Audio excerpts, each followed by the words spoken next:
जय हिंद साथियों। मैं आर के स्वामी आप सभी का स्वामी क्लासेस फाजिलका में स्वागत करता हूं। साथियों, आज की जो हमारी क्लास है वह पीजीटी, टीजीटी और मास्टर कैडर हिंदी 2025 सीरीज से संबंधित दूसरी क्लास रहेगी। और आज की इस क्लास में हम हिंदी साहित्य से संबंधित बहुत ही महत्वपूर्ण यानी कि बेस्ट क्वेश्चंस का अध्ययन करेंगे, जो कि अक्सर परीक्षा में पूछे ही जाते हैं। साथियों, आज की इस क्लास में आपको बहुत कुछ नया सीखने को मिलेगा, इसलिए सभी साथी जो है इस क्लास को अंत तक अवश्य देखें। साथ में क्लास को लाइक और शेयर अवश्य करें। अगर आप हमारे यूट्यूब चैनल पर नए हों तो चैनल को सब्सक्राइब करें, बेल आइकन को अवश्य दबाएं ताकि आप तक नई क्लास का नोटिफिकेशन पहुंच सके। अगर आपने हमारी पहली वाली क्लासें नहीं देखी हैं तो आप प्ले लिस्ट में जाकर उन क्लासों को अवश्य देखें और हिंदी की बेहतर तैयारी करें। एक बार सभी साथी आज की क्लास का लिंक जो है अपने अपने स्टडी ग्रुप में सेंड कर दें ताकि चैनल के साथ नए साथी जुड़ सकें और वह भी इन वीडियो का लाभ उठा सके। तो शुरू करते हैं आज की क्लास।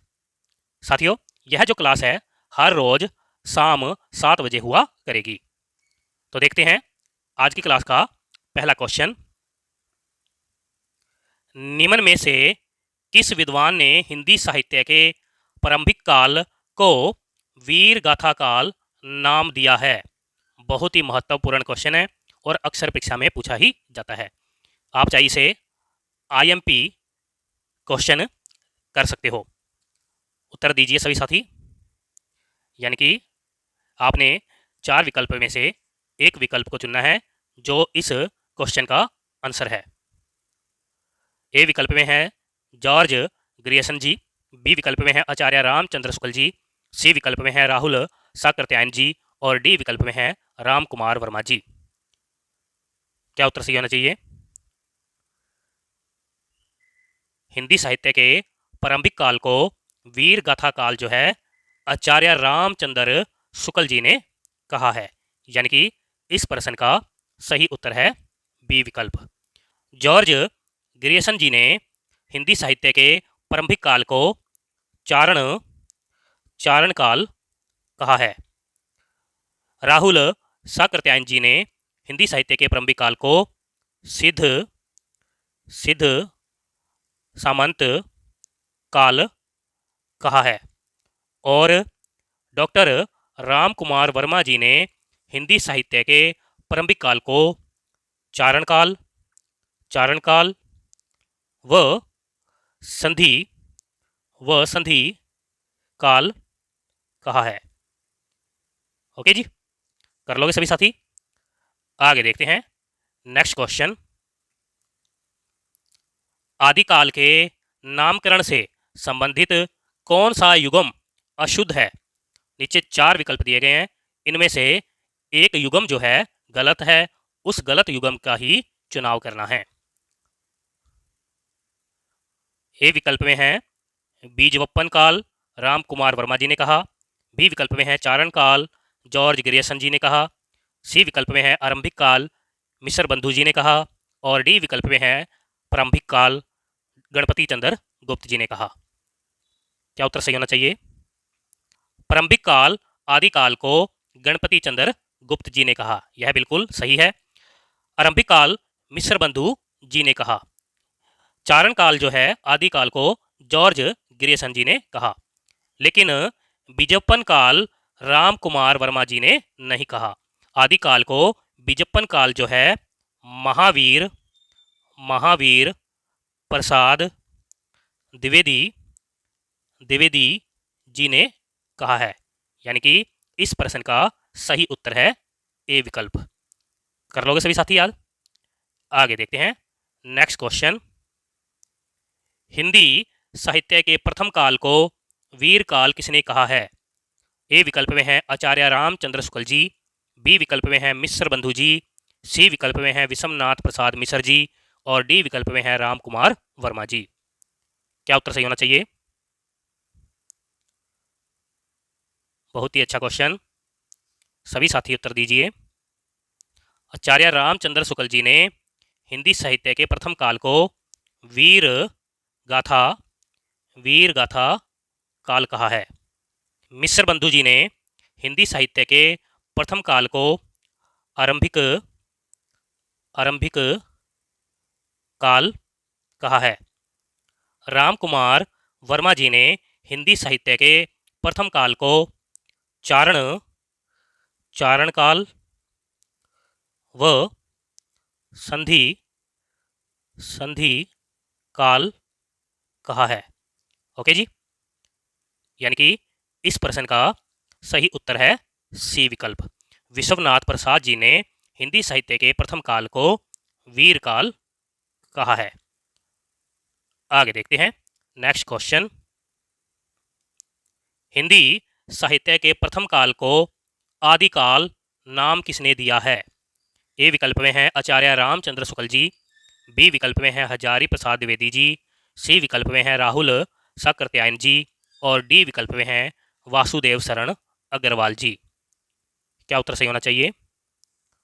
उत्तर दीजिए सभी साथी।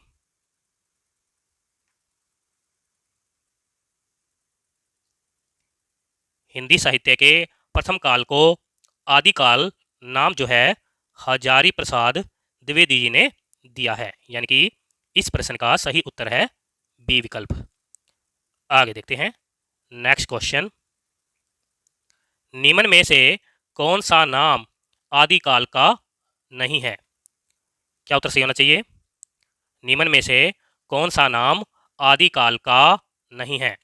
ए विकल्प में है वीर गाथा काल, बी विकल्प में है गद्य काल, सी विकल्प में है चारण काल और डी विकल्प में है सिद्ध समंत काल। क्या उत्तर सही होना चाहिए? आदिकाल को वीर गाथा काल जो है आचार्य रामचंद्र शुक्ल जी ने कहा है। चारण काल आदिकाल को ग्रेसन जी ने कहा है और सिद्ध समंत काल जो है आदिकाल को राहुल साकृत्यायन जी ने कहा है। गद्य काल आदिकाल का नाम नहीं है, यानी कि इस प्रश्न का सही उत्तर है बी विकल्प। गद्य काल आधुनिक काल को कहा जाता है। ओके जी, आगे देखते हैं नेक्स्ट क्वेश्चन। आदिकाल को आधार काल किसने कहा है? ए विकल्प में है राम कुमार वर्मा जी, बी विकल्प में है वासुदेव सिंह जी, सी विकल्प में है डॉक्टर मोहन अवस्थी जी और डी विकल्प में है आचार्य रामचंद्र शुक्ल जी। क्या उत्तर सही होना चाहिए?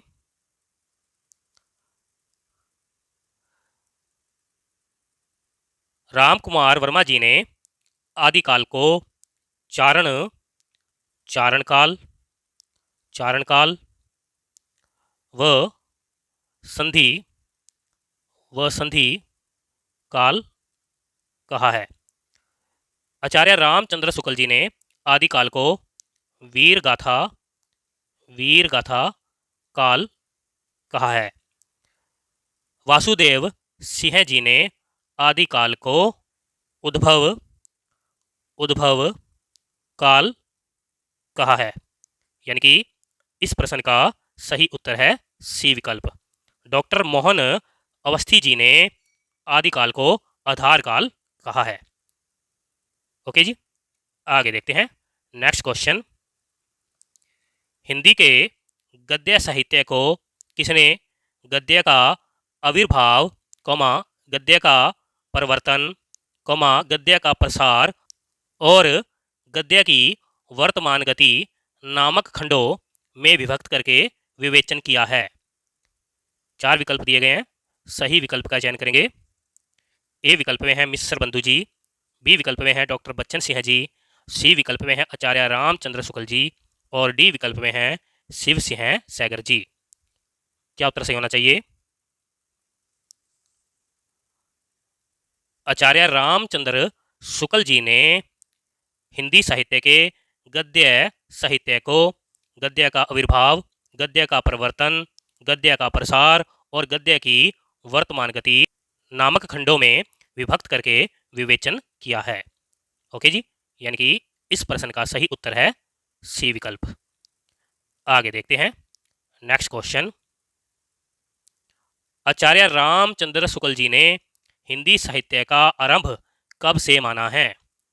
ए विकल्प में है 1000 विक्रमी संवत से, बी विकल्प में है 1050 विक्रमी संवत से, सी विकल्प में है 1075 विक्रमी संवत से और डी विकल्प में है 1200 विक्रमी संवत से।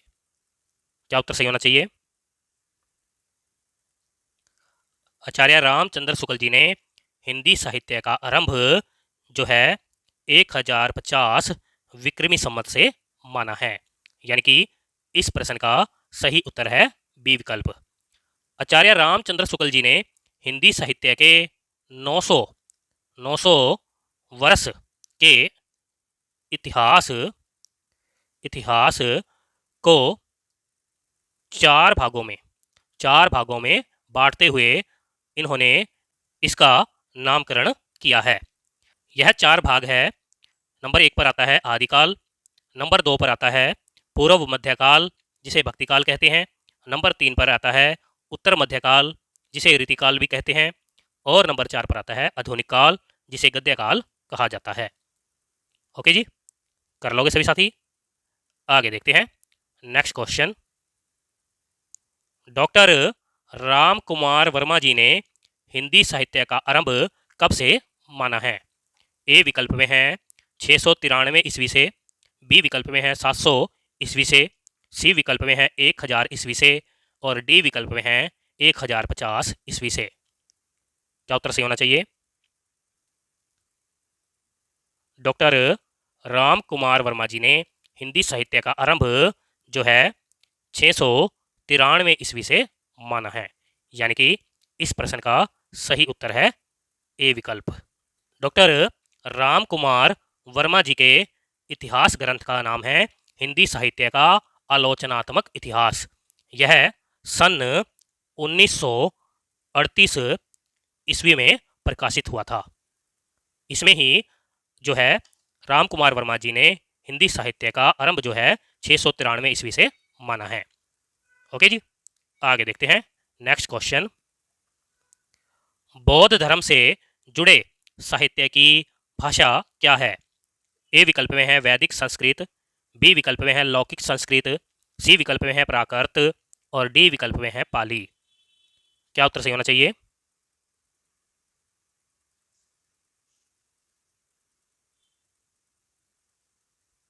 बौद्ध धर्म से जुड़े साहित्य की भाषा जो है पाली मानी जाती है, यानी कि इस प्रश्न का सही उत्तर है डी विकल्प। आगे देखते हैं नेक्स्ट क्वेश्चन। निम्न में से कौन सी हिंदी की अपभ्रंश प्रभावित रचना है? ए विकल्प में है ढोला मारूरा दुहा, बी विकल्प में है खुमान रासो, सी विकल्प में है भरतेश्वर बाहुबली रास और डी विकल्प में है जय मयंक जस चंद्रिका। क्या उत्तर सही होना चाहिए? उत्तर दीजिए सभी साथी।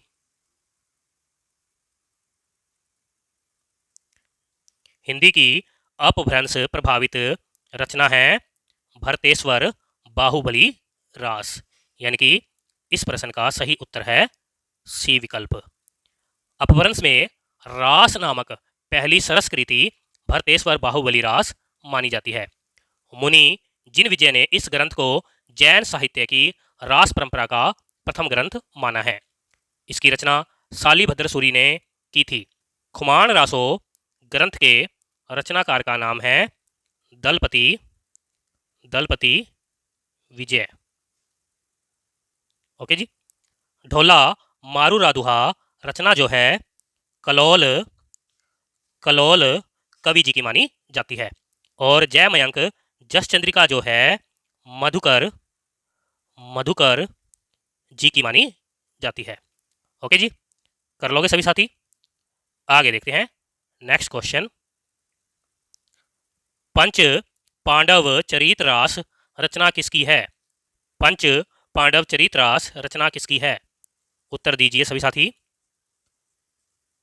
क्या यह रचना शालिभद्र सूरि जी की है? क्या यह रचना दलपति विजय जी की है? क्या यह रचना आसुगु कवि जी की है या फिर यह रचना राम वृक्ष बेनीपुरी जी की है? क्या उत्तर सही होना चाहिए? पंच पांडव चरितरास रचना जो है शालिभद्र सूरि जी की मानी जाती है, यानी कि इस प्रश्न का सही उत्तर है ए विकल्प। आगे देखते हैं नेक्स्ट क्वेश्चन। 11वीं शताब्दी में रचित लोक भाषा काव्य कौन सा है? 11वीं शताब्दी में रचित लोक भाषा काव्य बताना है कि कौन सा है। ए विकल्प में है उक्ति व्यक्ति प्रकरण, बी विकल्प में है जय मयंक जस चंद्रिका, सी विकल्प में है राउल वेल और डी विकल्प में है ढोला मारूरा दुहा। क्या उत्तर सही होना चाहिए? 11वीं शताब्दी में रचित लोक भाषा काव्य जो है ढोला मारूरा दुहा माना जाता है। यानी कि इस प्रश्न का सही उत्तर है डी विकल्प। ढोला मारूरा दुहा रचना जो है कलोल कलोल कवि जी की मानी जाती है। राउल वेल रचना जो है रोड़ा रोड़ा कवि जी की मानी जाती है। जय मयंक जस चंद्रिका रचना जो है मधुकर मधुकर कवि जी की मानी जाती है। और उक्ति व्यक्ति प्रकरण रचना जो है दामोदर दामोदर शर्मा जी की मानी जाती है। ओके जी, कर लोगे सभी साथी याद? आगे देखते हैं नेक्स्ट क्वेश्चन। अपभ्रंश शब्द का सबसे पहले उल्लेख किसने किया है? ए विकल्प में है मिश्र बंधु जी, बी विकल्प में है रामचंद्र शुक्ल जी, सी विकल्प में है पतंजलि जी और डी विकल्प में है सरहप्पा जी। क्या उत्तर सही होना चाहिए? अपभ्रंश शब्द का सबसे पहले उल्लेख किसने किया है? अपभ्रंश शब्द का सबसे पहले उल्लेख जो है पतंजलि जी ने किया है। यानी कि इस प्रश्न का सही उत्तर है सी विकल्प। अपभ्रंश शब्द का सबसे पहले उल्लेख महाभाष्यकार पतंजलि ने किया है, जिससे पता चलता है कि संस्कृत या धातु शब्द के लोक परिचलित विविध रूप अपभ्रंश कहलाते हैं। ओके जी, आगे देखते हैं नेक्स्ट क्वेश्चन। अवहट में शिक्षा शब्द के लिए कौन सा रूप मिलता है? 4 विकल्प दिए गए हैं, सही विकल्प का चयन करेंगे सभी साथी। उत्तर दीजिए।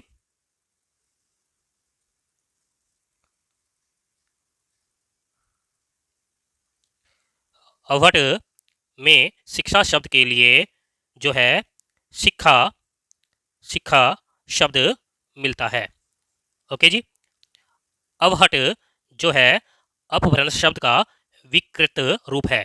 इसे अपभ्रंश या परवर्ती अपभ्रंश कह सकते हैं। अवहट अपभ्रंश एवं आधुनिक भारतीय आर्य भाषाओं के बीच की संक्रमणकालीन या संक्रांतिकालीन भाषा है।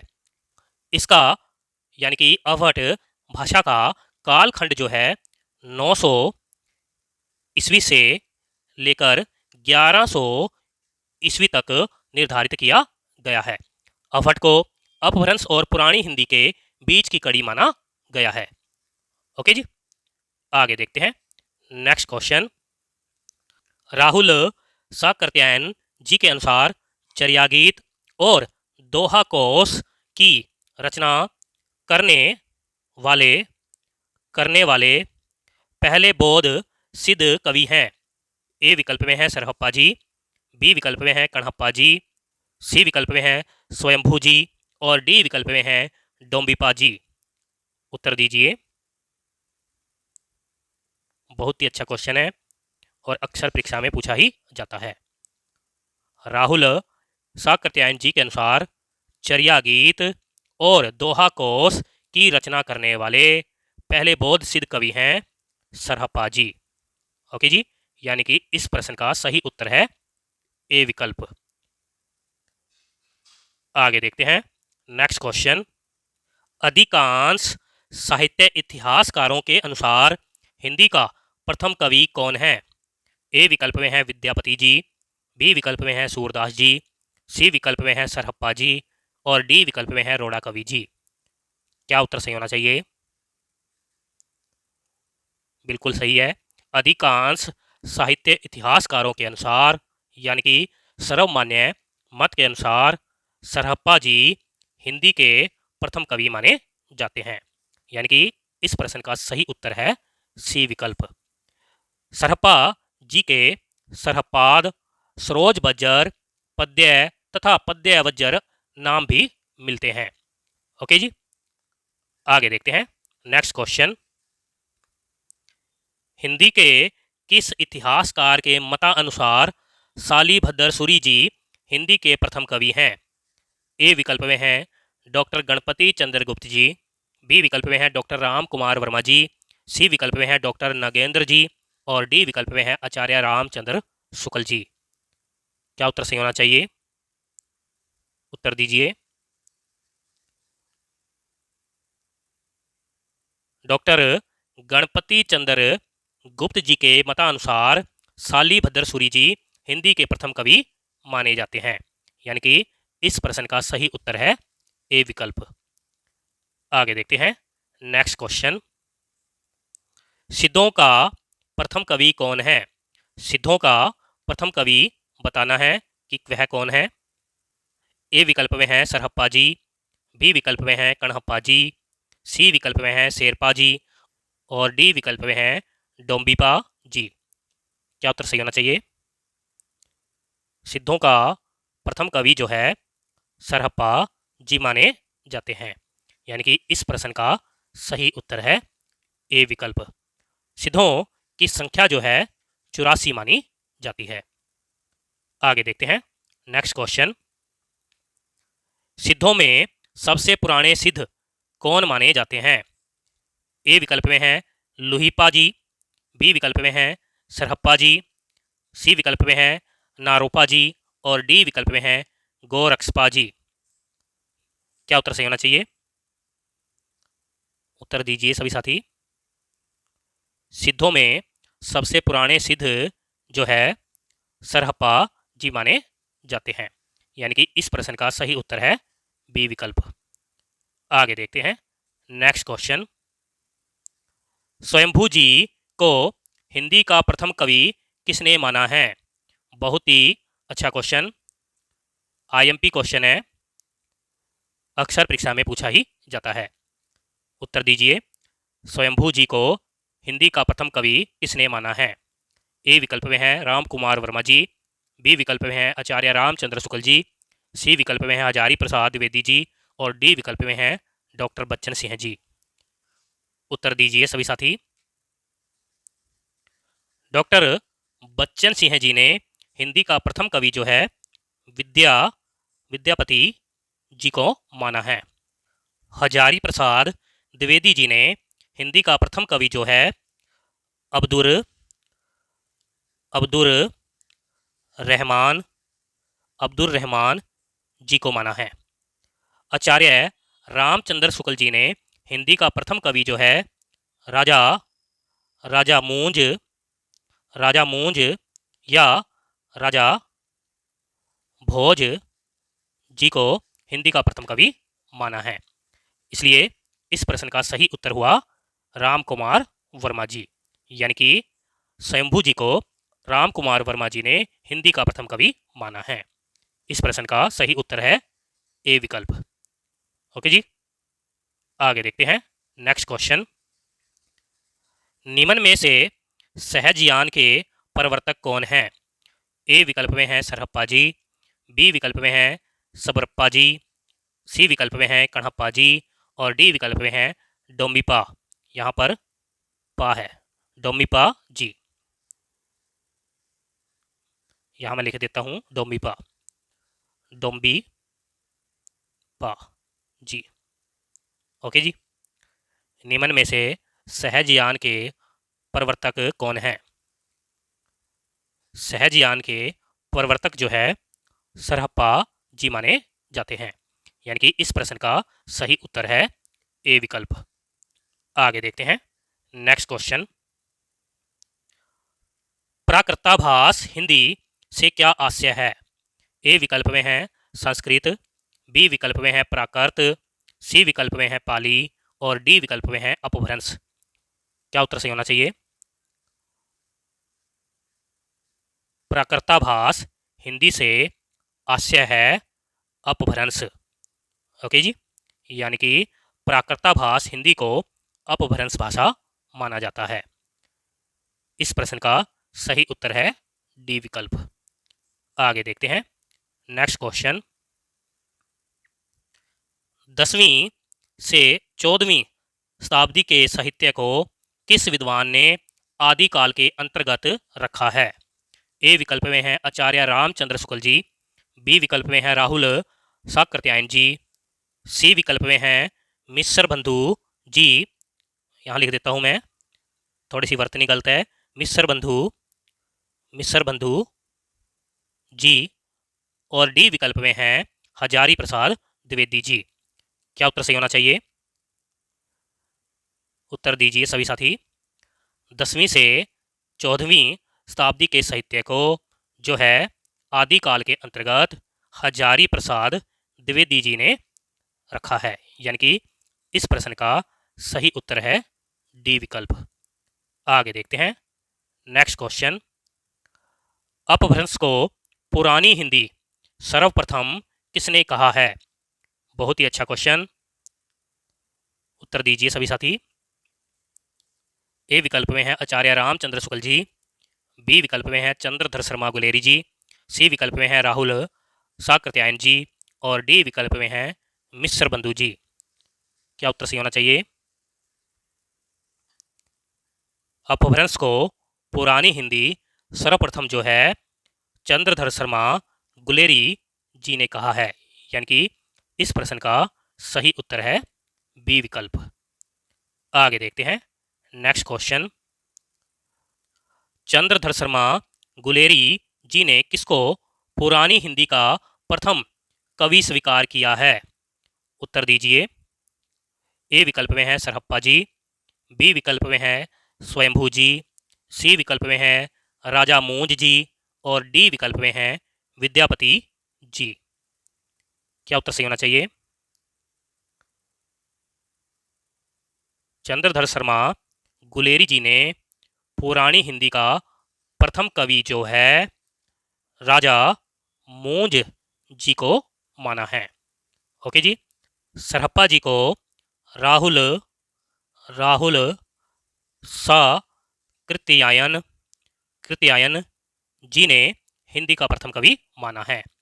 स्वयंभू जी को हिंदी का प्रथम कवि जो है राम कुमार वर्मा जी ने प्रथम कवि माना है।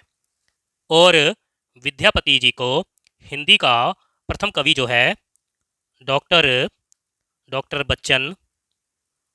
बच्चन सिंह जी मानते हैं। ओके जी, कर लोगे सभी साथी। आगे देखते हैं नेक्स्ट क्वेश्चन। अपभ्रंश का वाल्मीकि किस कवि को कहा जाता है?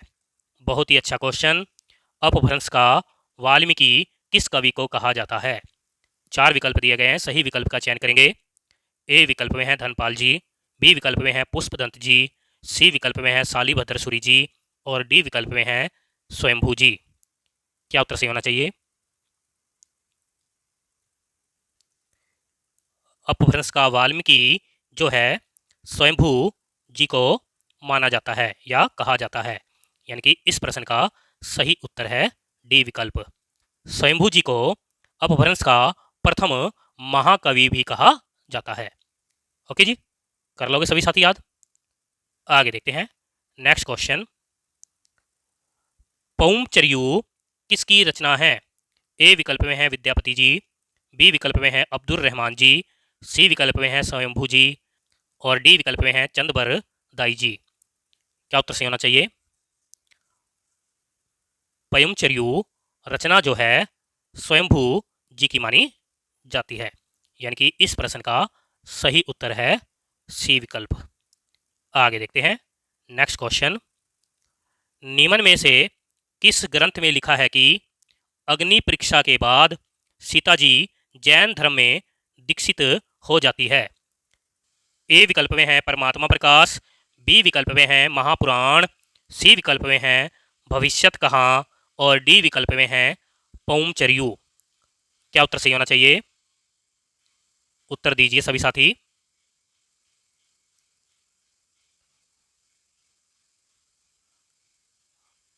पौमचर्यू रचना में लिखा गया है कि अग्नि परीक्षा के बाद सीता जी जैन धर्म में दीक्षित हो जाती है। यानी कि इस प्रश्न का सही उत्तर है डी विकल्प। पौंचर्यु स्वयंभूकृत एक चरित काव्य है। यह पांच पांच कांडों पांच कांडों में विभक्त है। इसका पहला कांड का नाम है विद्याधर कांड, दूसरे कांड का नाम है अयोध्या कांड, तीसरे कांड का नाम है सुंदरकांड, चौथे कांड का नाम है युद्ध कांड और पांचवें कांड का नाम है उत्तरकांड। स्वयंभू जी ने इस काव्य में नारी के प्रति व्यवहार का वर्णन किया है। नारी के प्रति पुरुष का दृष्टिकोण उस युग में कैसा था, इसमें वर्णन मिलता है। ओके जी। परमात्मा प्रकाश रचना जो है जोइंदू जोइंदू जी की मानी जाती है। महापुराण रचना जो है पुष्पदंत जी की मानी जाती है। और भविष्यत कहाँ रचना जो है धनपाल जी की मानी जाती है। ओके जी, आगे देखते हैं नेक्स्ट क्वेश्चन। निम्न में से कौन सा ग्रंथ लौकिक चरित काव्य माना जाता है? ए विकल्प में है भविष्यत कहा, बी विकल्प में है योगसार, सी विकल्प में है पाहुड़ दोहा और डी विकल्प में है परमात्म प्रकाश। क्या उत्तर सही होना चाहिए? उत्तर दीजिए सभी साथी।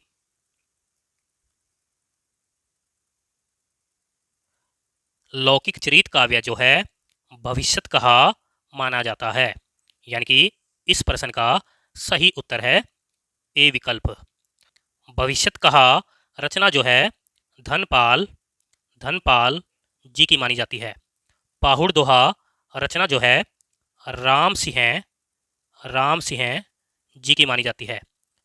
परमात्म प्रकाश और योगसार यह दोनों रचना जो है जोइंदू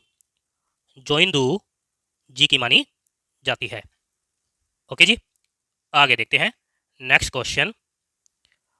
अपभ्रंश का भवभूति किस कवि को कहा जाता है? ए विकल्प में है धनपाल जी, बी विकल्प में है पुष्पदंत जी, सी विकल्प में है शालीभद्र सूरी जी और डी विकल्प में है स्वयंभू जी। क्या उत्तर सही होना चाहिए? अपभ्रंश का भवभूति किस कवि को कहा जाता है? बहुत ही अच्छा क्वेश्चन है और अक्सर परीक्षा में पूछा ही जाता है। अपभ्रंश का भवभूति जो है पुष्पदंत जी को कहा जाता है। यानी कि इस प्रश्न का सही उत्तर है बी विकल्प। आगे देखते हैं नेक्स्ट क्वेश्चन। निम्न में से कौन सी रचना पुष्पदंत जी की नहीं है? ए विकल्प में है जय कुमार चरियू, बी विकल्प में है जस हर चरियू, सी विकल्प में है महापुराण और डी विकल्प में है पौंचर्यू। क्या उत्तर सही होना चाहिए? उत्तर दीजिए सभी साथी। जय कुमार चरियू, जस हर चरियू और महापुराण यह तीनों रचनाएं जो है पुष्पदंत जी की मानी जाती है। पौंचर्यू रचना जो है पुष्पदंत जी की नहीं है। यह रचना स्वयंभू जी की मानी जाती है। ओके जी, यानी कि इस प्रश्न का सही उत्तर है डी विकल्प। आगे देखते हैं नेक्स्ट क्वेश्चन। निम्न में से कौन सी रचना स्वयंभू जी की है? ए विकल्प में है पौंचर्यू, बी विकल्प में है रिठनेमी चर्यू, सी विकल्प में है स्वयंभू छंद और डी विकल्प में है उपर्युक्त सभी। क्या उत्तर सही होना चाहिए? निम्न में से कौन सी रचना स्वयंभू जी की है?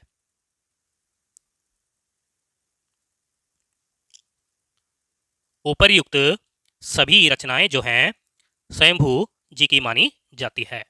यानी कि इस प्रश्न का सही उत्तर है डी विकल्प। आगे देखते हैं नेक्स्ट क्वेश्चन। खड़ी बोली में सबसे पहले काव्य सृजन करने वाले कवि कौन हैं? ए विकल्प में है अमीर खुसरो जी, बी विकल्प में है तुलसीदास जी, सी विकल्प में है विद्यापति जी और डी विकल्प में है हरिओद जी। क्या उत्तर सही होना चाहिए? उत्तर दीजिए सभी साथी। खड़ी बोली में सबसे पहले काव्य सृजन करने वाले कवि हैं अमीर खुसरो जी। यानी कि इस प्रश्न का सही उत्तर है ए विकल्प। आगे देखते हैं नेक्स्ट क्वेश्चन। मुकरियां लिखने का सर्वप्रथम प्रयास किस कवि ने किया था? ए विकल्प में है जगनिक जी, बी विकल्प में है तुलसीदास जी, सी विकल्प में है अमीर खुसरो जी और डी विकल्प में है सदल मिश्र जी। उत्तर दीजिए सभी साथी। मुकरियां लिखने का सर्वप्रथम प्रयास जो है अमीर खुसरो जी ने किया था। यानी कि इस प्रश्न का सही उत्तर है सी विकल्प। ओके जी, कर लोगे सभी साथी याद? प्यारे साथियों, ये थे आज के 35 बेस्ट हिंदी साहित्य के क्वेश्चंस जो कि अक्सर परीक्षा में पूछे ही जाते हैं। आशा करता हूँ आज की इस क्लास में आपको बहुत कुछ नया सीखने को मिला होगा। इसी प्रकार से हिंदी साहित्य का अध्ययन करने के लिए चैनल को सब्सक्राइब करें, बेल आइकन को अवश्य दबाएं ताकि आप तक नई क्लास का नोटिफिकेशन पहुंच सके। अगर आपने हमारी पहली वाली क्लास से नहीं देखी है तो आप प्ले लिस्ट में जाकर उन क्लासों को अवश्य देखें और हिंदी की बेहतर तैयारी करें। एक बार सभी साथी वीडियो को लाइक और शेयर अवश्य करें। तो मिलते हैं अगली क्लास में, तब तक के लिए जय हिंद।